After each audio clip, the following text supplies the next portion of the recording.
This is a 572 cubic inch Gen 2 Hemi that we have been working on for a customer. It finally hit the dyno, made over 800 foot-pounds of torque, and then suddenly lost a cylinder. If your lifter looks like that and it doesn't want to come out of the hole after a dyno pull, that might be the problem. And you can see there's scores all over this lifter. Nice Morel lifter, but it got stuck in the actual bore for the lifter, and the valve got stuck, kind of hung open. Well, this lifter doesn't look that bad, and the bore actually only had a couple of scuff marks in it and a little bit of shine. It just needs a hone job to fix it. That right there is what we saw on the piston. So obviously, we had to take the valves out right away.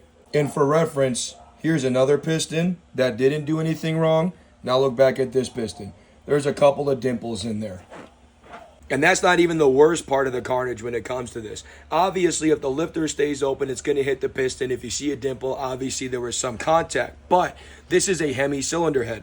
This is the exhaust side lifter. So the exhaust side valve was stuck open, and well, there's the exhaust valve. Obviously, this is supposed to be a straight line, and this is the furthest thing from a straight line that it could possibly be.